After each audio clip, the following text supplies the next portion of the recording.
Thank you for joining us today at Naturally Scott with Scott Harris. Not surprisingly, I'm Scott Harris, and I'll be your host on this journey. At least once a week, I'll bring you the very best of America's spectacular world of nature, from birds to mammals to reptiles and amphibians, from soaring mountains to endless plains, from rugged coastlines to rivers and streams. Each episode will feature an expert guest, a ranger, a researcher, a birder, or an adventurer, someone who has seen what we want to see and been where we want to go. This isn't just another nature show, it's a safari for your ears. Now let's get started on today's adventure. Hello everybody, this is Scott Harris with Naturally Scott. My guest today is Chris Toma. Pretty excited about this. This is our third podcast and our first podcast that is not focused completely on birds. So Chris will be breaking some new ground for us. And we've got a lot to talk to Chris about today. He's got some pretty neat experiences and some things that I'm looking forward to sharing. The overview of it is Chris is a ship's captain. He works for Stan Stevens Glacier and Wildlife Cruises. He's been there since 1988. He's had every job from whatever the bottom is of that, and Chris will tell us what it is, on up to captain.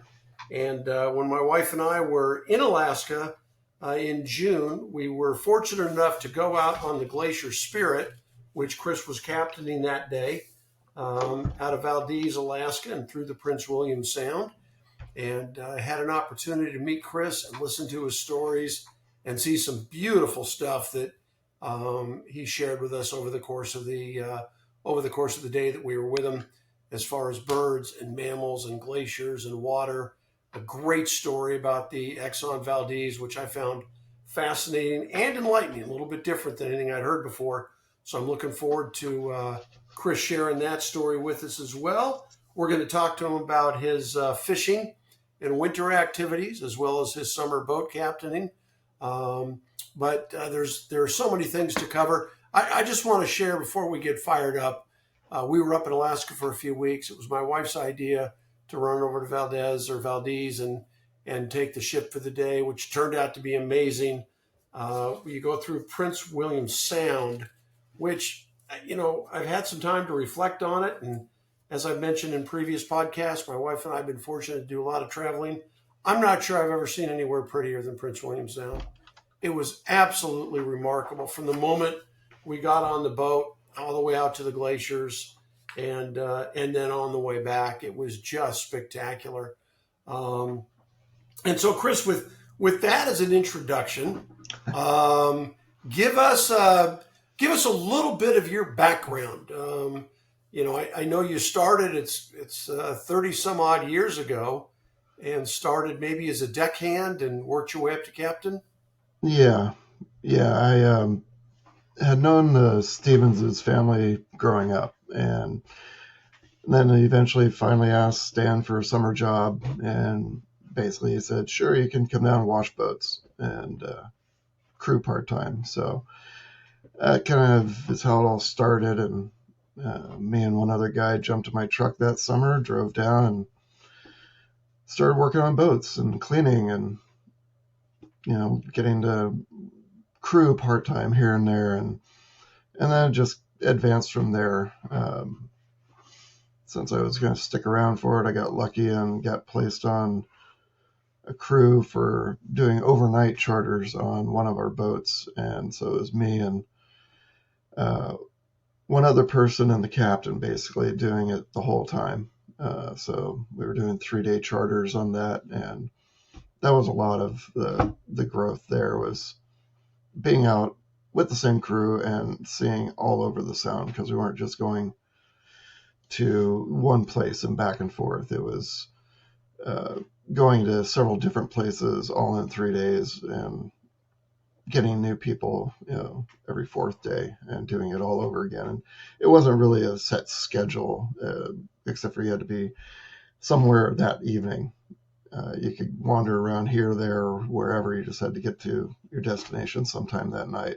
So, okay. Well, we're going to talk about what the day trips are like. That's what I was on, and that's a lot of the summer stuff.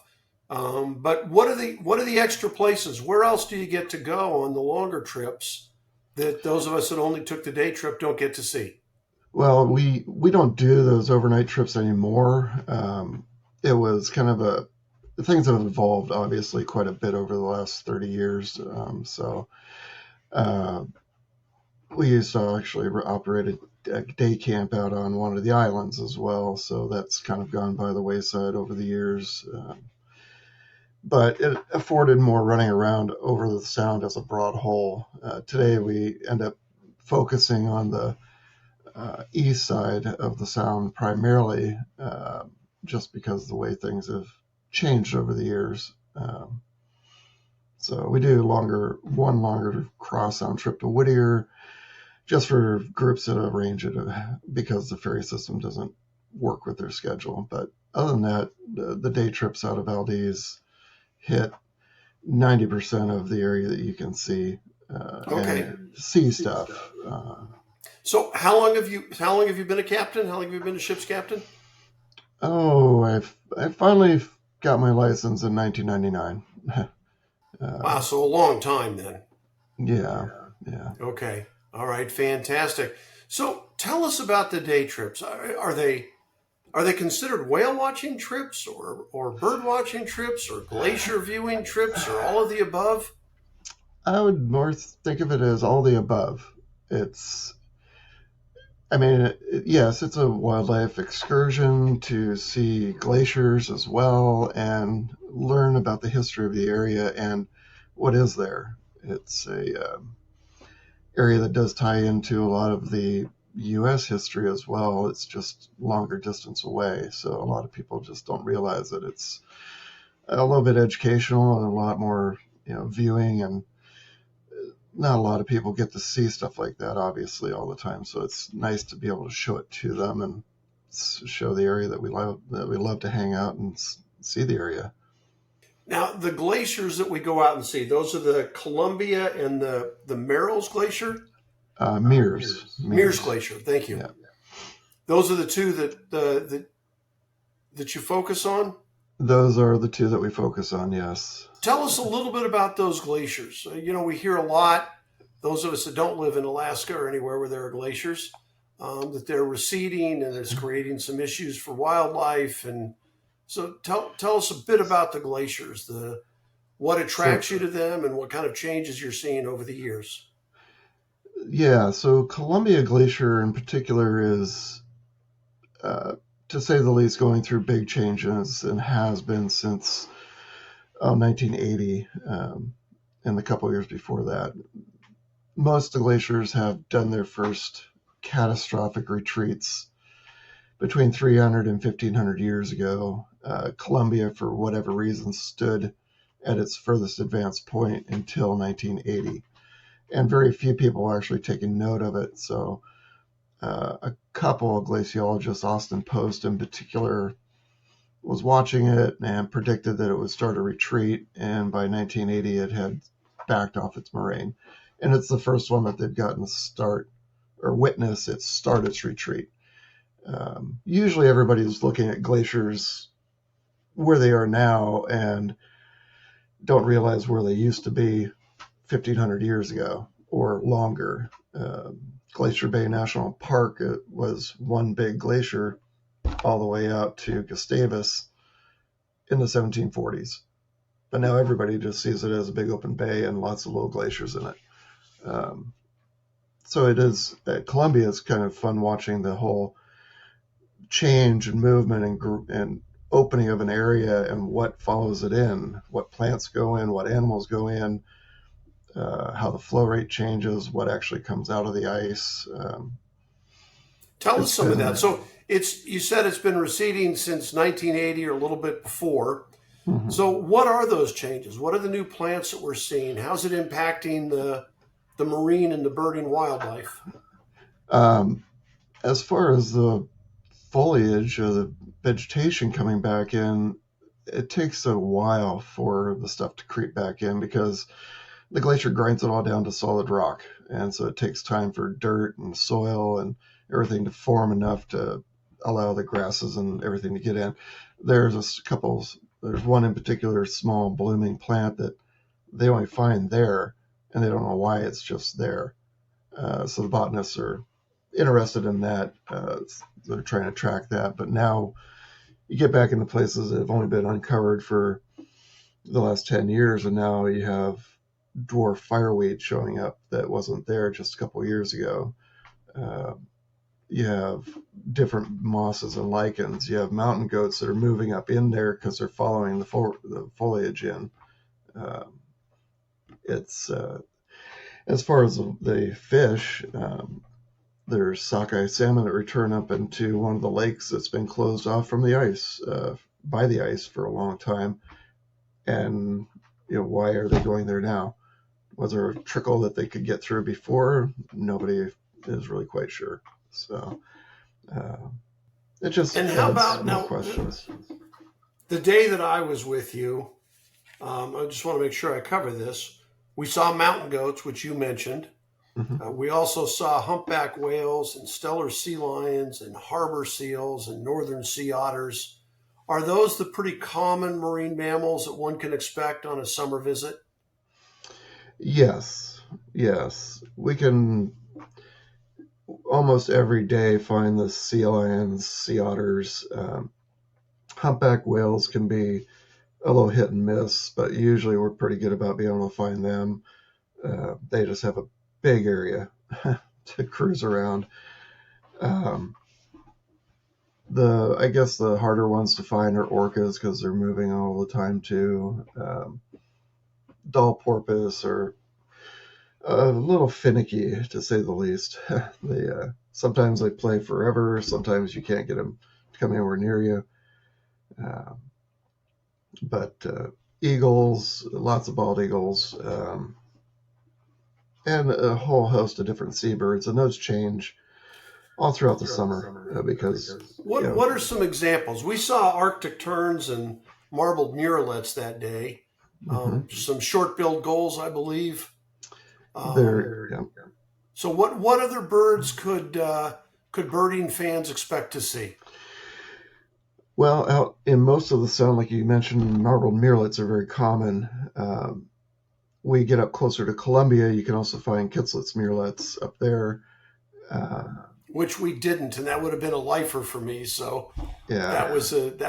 I remember I spent some time on the bridge. Thank you very much for allowing me up on the bridge, but spent some time up there, and I knew you were going to turn one of those marbled into a Kittlitz for me, but didn't seem to happen.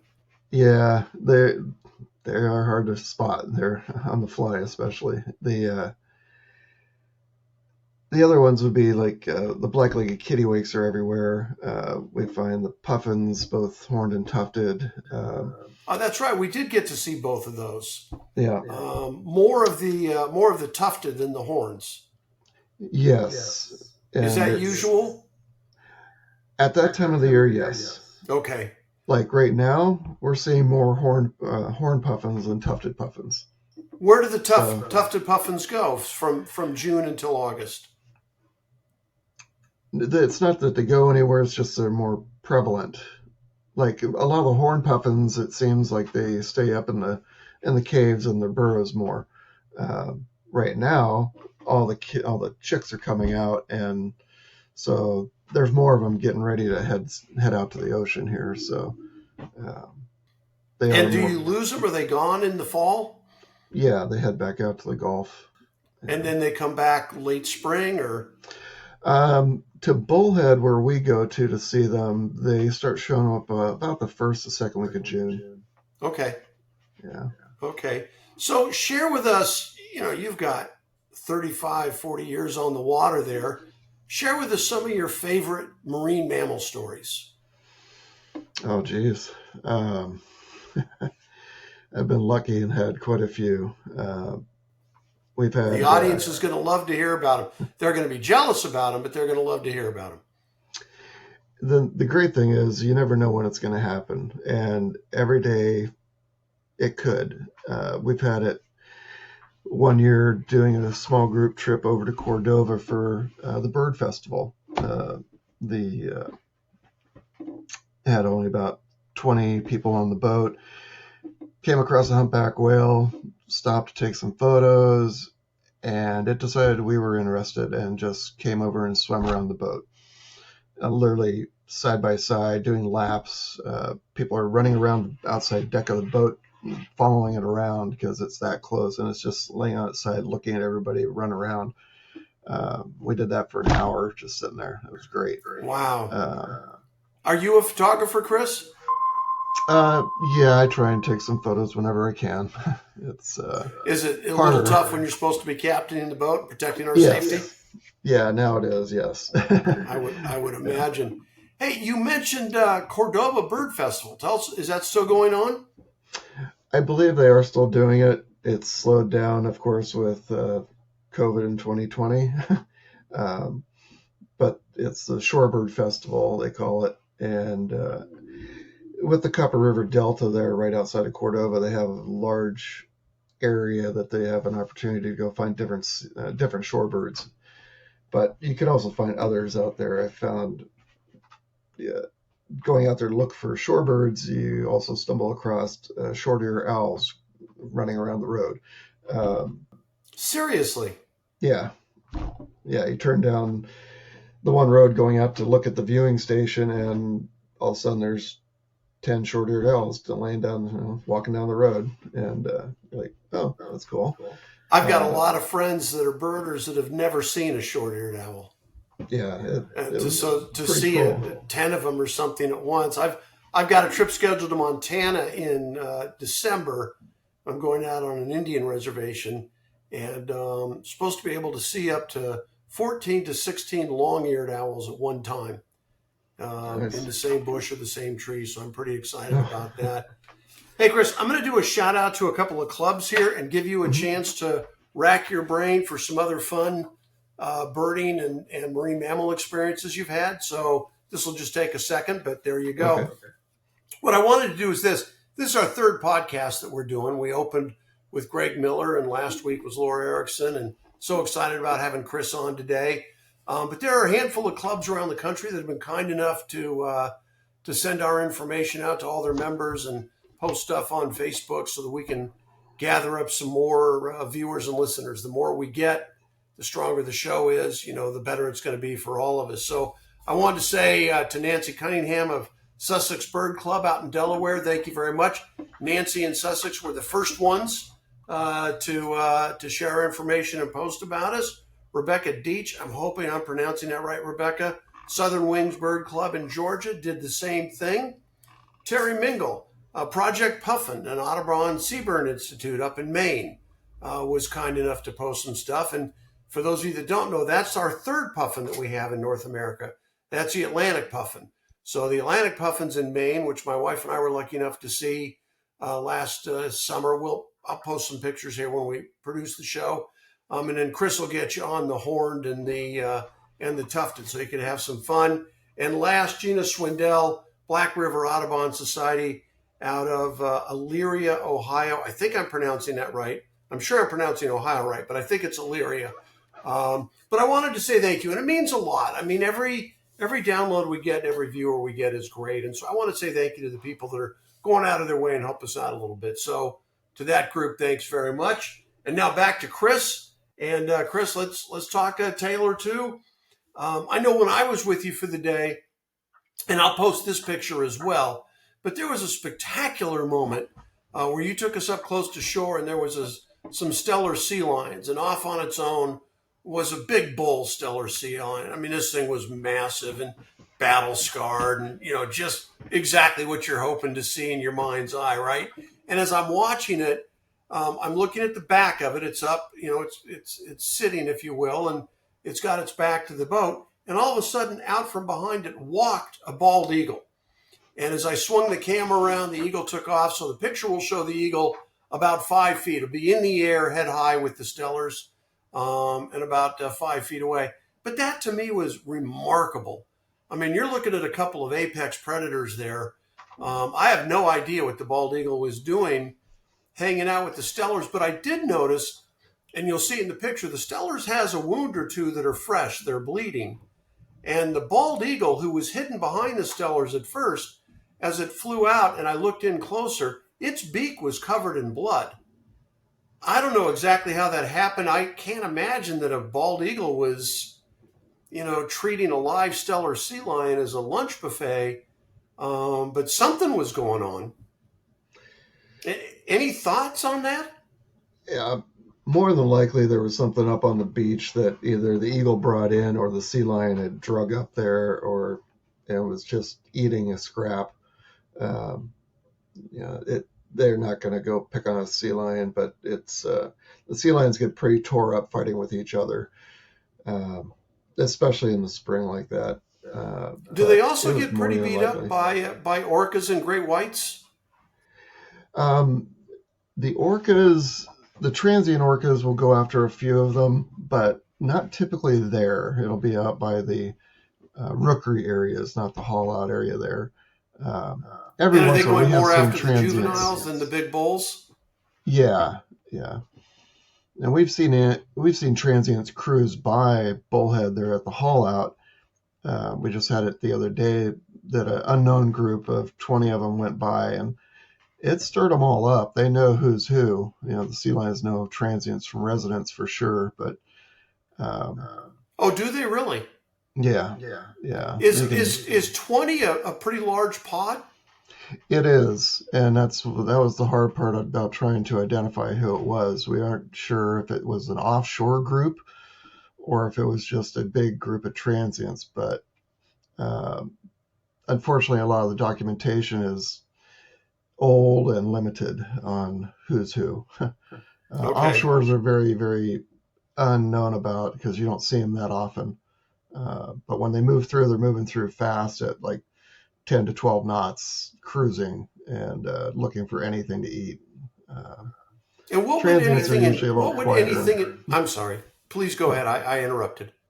I was just saying, transients are a little bit more quieter in smaller groups and stealthy. Like they're not just doing a rush on things. So it's we took a bunch of photos, still trying to figure it out with some of the researchers. So okay. So your local pods, then, what is it that they hunt? I understand that different pods around the world have different hunting techniques and eat different things and focus. And some orcas will focus on salmon and they'll let harbor seals and stellars go on by, no big deal. And then others are completely different. So tell us about what you've seen and what you deal with there in that community.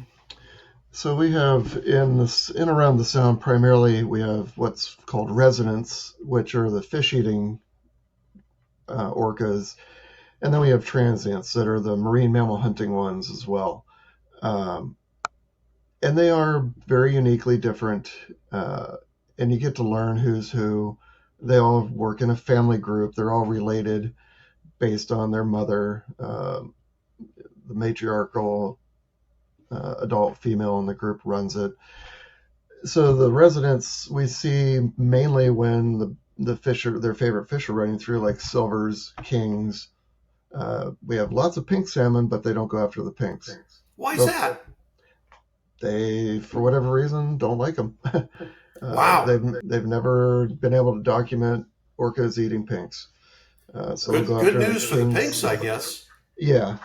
So they'll pick the silvers and kings out of the groups easy. And this year we've been seeing quite a few residents. The transients we see every so often, and they're stealthy. They're sometimes also, I guess, quizzical of the boats. They'll come over and take a look, and then they're the top dog out there, so they really don't care. They'll do whatever they want. But we have a group that's fairly local that we've been watching because it's also one that's slowly dying away as it was damaged, unfortunately, during the oil spill in '89. So the family group is no longer has any mating animals in it. So once they die out, they're going to die out. The older female right now is, they estimate, running up about 65 years old. So, and I'm sorry, why don't they have any mating males? The males and females of mating age died off after the oil spill because the family group swam right through the slick itself. And so none of like the transients have switched over. They don't shift pods. They don't. No. So literally, you're just waiting for a pod to die off. Yep, and they've been watching it and studying it and seeing what's going on. But Wow. yeah. I did not know that. That's painfully sad and remarkable. Do Yeah. biologists then think that a transient group will take over and become the resident group, or No, they don't really switch up their uh, eating habits. It's like most things. It's what you're taught to do. It's like the orcas down in Antarctica learning how to wave wash seals off of ice. That's what they know how to do. It's the orcas that hunt sharks. That's what they know how to do. so someday there could just be a void. There could be a vacuum with no resident orcas where they have been for decades or longer. No, there's going to be residents around because there's always fish. The transients, they'll move around a little bit and adapt, and we'll just have to wait and see. We have had a group move from Kodiak over into the Sound in the last 10 years. Okay. They hang out, and they're a mammal eating, so transient group. Okay. Yeah. Now, you mentioned the oil spill, and one of the things I was fascinated by, and I'd mentioned to you I wanted to talk about this, is you told a pretty fascinating story about the Exxon Valdez and what actually happened, which I consider myself fairly well read and fairly well up to date on news as it occurs. And the story you told was different than what I had heard. And I found it fascinating. And I'm hoping you can share it with the listeners about what actually happened. Um, yeah, it's one of those things that there's a lot of information out there, but very little of the correct information makes it out to the public, I guess you could say. And a lot of it back then stemmed from a lot of complacency, and changes in technology have gone a long way since then, but it was a very big breakdown on a bunch of different fronts. And not only the shipper, but the Coast Guard, the state, the oil company, Alaska, that moves the oil down the pipeline. It was one of those incidences where if one little thing happens, everything else dominoes from there, because there's nobody's really ready for it. So it basically boiled down to a not turning the autopilot off on the ship. Back then, the tanker traffic, or ship traffic for that matter, and navigation was not anything like it is today. Chris, I'm sorry, let me interrupt you. Back up for a moment and tell the audience about the plant that's there, how big it is, how important it is for oil distribution. Give us an idea of what that is so that we can understand the scope, and then as you explain. So the Alaska Marine Terminal is based in Valdez because it's the northernmost ice-free port in North America, so they could access it all the time. It doesn't freeze over here. So they can bring tankers in no matter what. The pipeline moves the oil from the North Slope of Alaska to the terminal here to load it onto ships to go south. It's basically a storage facility for the oil to get onto the ships. It's about 1,000 acres. But they keep it moving all the time. And back at that point, they're putting through the line about 2.2 million barrels a day, which required about 90 tankers a month. At that point, it was about a quarter, roughly, of what the U.S. was consuming for oil. Now we're down to about 14% coming out of here. And what year again was the accident? 1989. So basically, they load it onto the ships. The ships head out. And the area that we live in, it's very deep. Everything is very deep and very wide, as it's been glacially carved. But anything that's left behind, as far as reefs, rocks, whatever, it's all bedrock, so it's super hard. There's no mud. And at the same time that the accident happened, Columbia Glacier had just started its retreat 9 years earlier.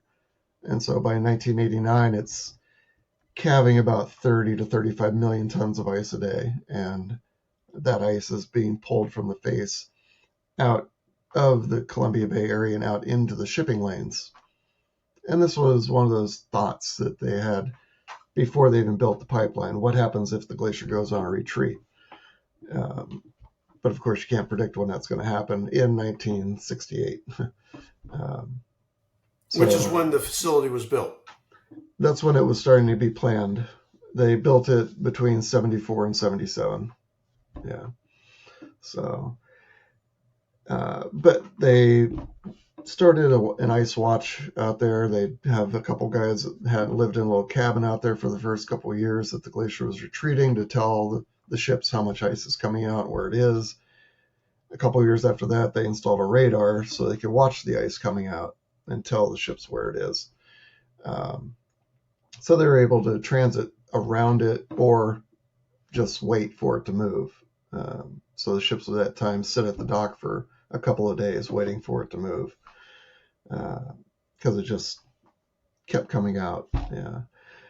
And eventually it would melt away, currents and winds and stuff. The night the Exxon Valdez was outbound, there had been two other ships leave out earlier the same day that gave reports, this is where the ice is. It's in the outbound lane.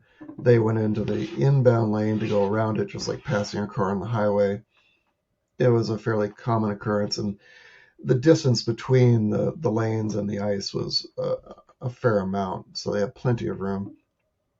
But that evening, it turned into not coming back into the lane correctly because the autopilot was left on after making a course change to go around the ice. So, but at that time, it's also 12 at night. The bridge is fairly dark, so you can see out ahead of you. They're basically working off of radars and course lines at that point. They didn't have the nice new heads-up displays that we have now. So there was miscommunication between the bridge staff, depending on which report you read or who says what. One person says that, no, I told him that the autopilot was on. Another one says, no, you didn't. So basically it got left on and nobody thought much of it. Unfortunately, a ship that large, you don't notice that it's not turning right away because it takes a long time for it to start. And at that time, they were also doing faster than what they do today. Today, they're limited to 10 knots. At that point, I can't remember the exact number, but they were increasing speed because they're heading out to the sea. So by the time that the next watchstander came into the bridge and got the bearings on where they're at and realized that the navigational lights are in the wrong place out in front of them, rose the alarm of, where are we? It took a few minutes to actually figure out what was going on. And so they then figured out that, our rudder inputs that we were giving are not being taken. The ship's not turning. And why is that? Oh, the autopilot's still on. Shut it off. Oh, now the rudder responds, and now it's trying to get the ship out into the deep water again. And like trying to drive a truck or anything on ice, you try and turn really quick, and it just starts to slide, and that's what ended up happening. Slid right up on the north end of Bly Reef, and came hard aground there. So. And the rest is a painful history for the town and Exxon and the local wildlife. And yes, yeah, there was there was 3 days of pointing fingers and figuring out whose responsibility it was, and then the wind came up and Mother Nature pushed it everywhere. So it has brought to light a lot of changes, obviously, and a lot of things that could have been done that weren't, but at the time you didn't know. And they have a much more aggressive, I guess you could say, system in place to deal with it now, and a different idea on how to attack it as well. Pick it up in the water after it hits the beach, leave it, because you do more damage trying to get it off the beach than you'd fix. So, do you really? Yes, much. Why is that? Well, for example, back then you throw 10,000 people out into the sound that doesn't see more than a couple people a year, and everybody's tromping around out there, turning rocks over, stepping on things that normally would help break the oil down. On top of that, all the trash, everything else. So good intentions, bad result. Unknown at the time. You didn't take that into account. It was just, oh, we need to go clean this up. Let's throw a bunch of people at it, and every idea that we could have to do it. High pressure hot water hoses to wash it back into the water. That worked, and it pushed some of it into the water to be picked up. It also cooked all the beaches and killed everything on the beach that would have to break it down and reclaim it. But again, that wasn't thought of at the time. Now you had just become a captain around that time? No, that was actually. Oh no, you were 99. Summer. You were Yeah. 99. Okay. Yeah, Were you involved in the it's- cleanup at all? No, we ran tours that year. We did take part in it as far as a monitoring. Stan had leased one of the vessels for Alaska DEC, Department of Environmental Conservation, to monitor the cleanup. And so that boat was out on the cleanup for the next 3 years, monitoring it, not only during the summer, but also during the winter to see how things were recovering. So we got input from that. We also would go out, we did a couple charters with news crews and stuff to go out and show people what was actually going on and also what was not damaged, because that's what a lot of it turned into. Was, the whole sound is lost. There's 3 feet of oil over Valdez, which actually wasn't even close. So it took a long time to actually get a news crew up to show both sides of it. It wasn't, Okay. I believe it was the end of June, I think, beginning of July when that happened. All right. So, Well, thank you for sharing that with us. Yeah. On a more positive note, if my research is correct, you are a bit of a fisherman and won a trophy for a silver salmon derby. I did. I got lucky and took second place in the derby one year. Yeah, it was fun. I try to go out and catch a few every year, but depending on the work schedule and all that. So, What time of year are the silvers running? they start showing up into the sound about the end of July. Up into the Port of Valdez here, they'll be thick about the second week of August through the end of August. So next week then. Yeah. All right. They're already starting to show up. And you're still an enthusiastic fisherman? I try and go out whenever I can. Yeah. Okay. Yeah, we're All supposed right. to go And out then this I coming understand weekend. you shift your focus come winter as far as work goes, because you're a year-round resident, right? I am. Yep. So what is it that you wind up doing in the winter? In the winter, I also do all the maintenance on both of our boats, and so I keep that in line and make sure everything's ready to run for the next year. Because they basically run from the first week of May until the middle of September every day. So Okay. And that's hard on the boats? It's yeah. I mean, it's work. You just want to make sure everything's ready to go and adjusted and replace what you need to replace and upkeep on everything. So, but do that and then try and spend as much time out on the snow as I can.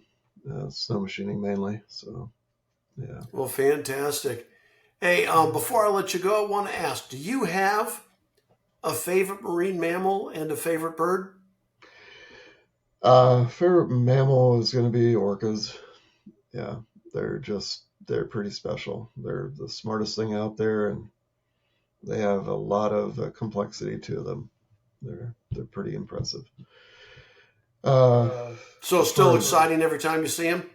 Oh yeah, definitely. Yeah, we ran into AE Pod yesterday, and I hadn't seen those guys for 2 or 3 weeks now, so it was pretty cool. Yeah, get to watch and see who's around and if they have a new calf or whatnot. And so, yeah, that's nice. Well, that's great. How about a bird? Well, the bird is out on the water. There's a couple of different ones I'm always watching for. Yellow-billed loons are always cool to see. Um, we recently have started getting some odd ones in the area, like our rhinoceros auklets and parakeet auklets. We don't usually find them this far inland, but I also like the guillemots, pigeon guillemots.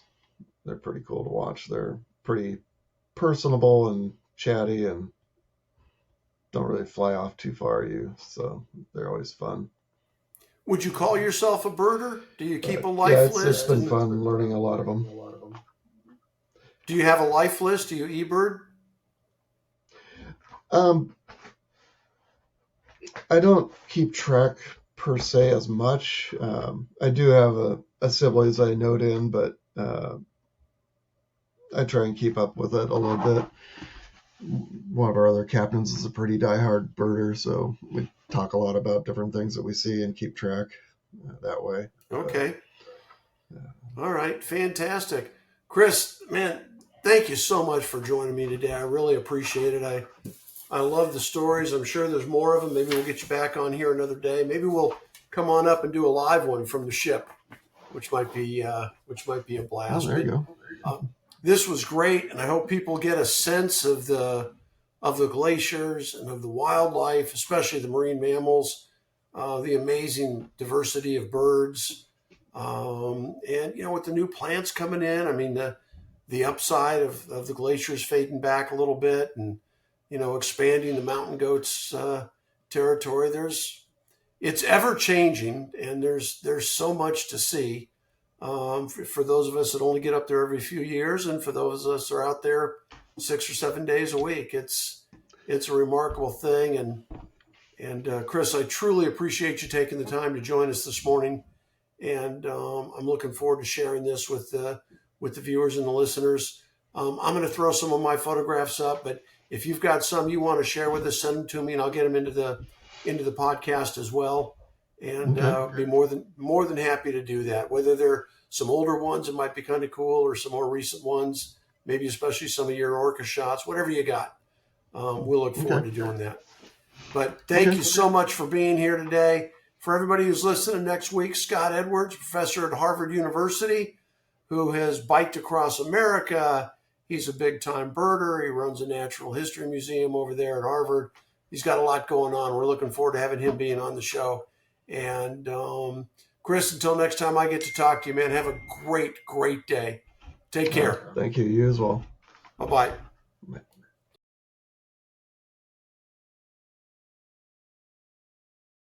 Hello, this is Scott Harris with another episode of Field Notes, and I'm excited about doing this one. This one is going to be on krill. Krill's been in the headlines for the last week or two, and I'm going to share why. But I wanted to tell you, when I think of krill, the first thing I think of is baleen whales, and then that's all I think of. That's about all I knew about krill. So I did some research on that. I'm going to share that with you and share why they're in the news and why they're important, and we'll kind of go through that a little bit. The biggest news thing about krill is that the krill fishery in the Antarctic has been shut down. That is the first time in history that's happened. And it's happened because they have reached the limit that had been mutually agreed to by most of the krill fishing countries. And so it is a new thing that has occurred. But there's a lot more to it than that, and we're going to get into a little bit right now. The reason that there were so many krill taken this year and the krill fishing was so successful is the conservation framework that had been agreed to historically by the U.S. and Russia and China and about 24 other krill fishing countries lapsed last year, and they were unable to reach agreement on renewing it. Now, a lot of people are going to blame the UK and Australia for jumping in. They, of course, deny it, and who knows what goes on behind closed doors there. But the bottom line is that the conservation framework lapsed, so the rules involved in gathering krill elapsed with it. and greed, not surprisingly, took over. And we'll get back to all of that. But first, let's just talk a little bit about krill. Krill are a crustacean. They're about 2.5 inches long. They live 4 to 6 years if they're not eaten. Their biomass, their total weight, would be over 400 million tons, the most of any animal in the world, which was very surprising to me. You got these little 2.5 inch crustaceans, and they add up to a lot. To give you an idea, a comparison, elephants are at 2 million tons, the exact same as ants, by the way, which is the world's most populous animal. But elephants and ants both weigh out at about 2 million tons. And whales came in at about 25 million tons. The whales are the ones that eat the most krill in the world, but there are a lot fewer whales, obviously, than the billions of krill that exist. The value of krill is really threefold. The climate change, they have a lot to do with stopping climate change, or at least being a buffer for climate change. We have discovered recently that they are rich in omega-3 oil, which is a big thing now. It's for people and for pet food and for all kinds of sources, but that's become valuable. And then, of course, for food, um, not for us, but for the animals that are out there in nature. As far as being a critical buffer for global warming, krill pull out 20 million tons of carbon from the atmosphere annually. That's the same as taking 5 million cars off the road. So that's kind of a big deal.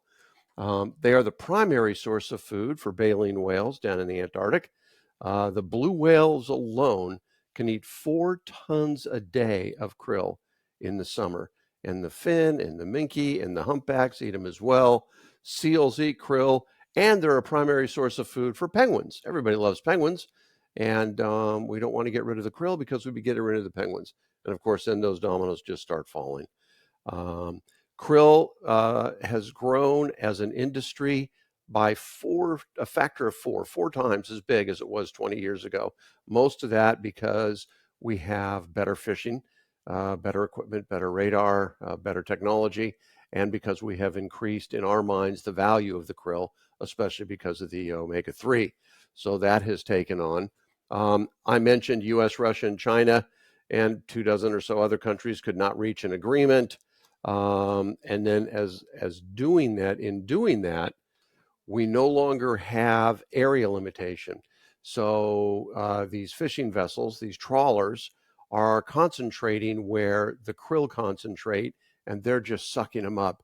And at the same time, they are competing with the whales, especially humpback whales, that are doing that at the same time. So when we had the agreement in place, you had to spread out the catch. You could take a little bit from Rhode Island, you'd take a little bit from New Hampshire, a touch from Maine, you drop down and take a bunch in New York. That's not the case anymore. So let's say if all of the krill are concentrated in a small area, we'll call it Rhode Island, that's where all the trawlers go, and they're just draining that. They have killed or severely injured 3 humpback whales in the nets as a result of the concentration and direct competition with the humpback whales. It's a terrible thing, and we don't know when we're going to get that agreement back. So as we look at these issues, the combination of better fishing equipment and technology, climate change, and greed have all led to a dangerous drop in the krill, and looking forward, an even more dangerous drop. And the huge problem with that is that all of those things are man-made, right? Fishing technology, climate change, and greed. None of that is the responsibility of any non-man animal. And it then becomes our responsibility to fix that. I mean, you have to wonder how many different ways can we find to destroy nature and ourselves. But it is worth looking into. It is worth following. Maybe send some letters to the various organizations and see if you can't get some support. Sea Shepherd is one that is trying to do their best. They've been out in front of this for a while. But in the meantime, I think it's just kind of fun to learn about the magic of krill, to learn how many there are, how much they weigh in total, and how important they are as the foundation, really. I mean, they eat phytoplankton, so you can argue that phytoplankton is the foundation, but between them, they're the foundation for supporting these animals that we love, seals and penguins and whales, and we just can't afford for that first domino to fall. So if you get a chance, take some extra time and take a peek and learn about krill as I have done. It was kind of a blast. I'm certain there's a lot more to learn than what I've shared with you in these few minutes. But I did want to say thank you for listening, as I always do. I'm so grateful for everybody who takes the time. I hope you get a chance to listen to the podcasts with my individual guests every week as well. And as always, man, stay curious.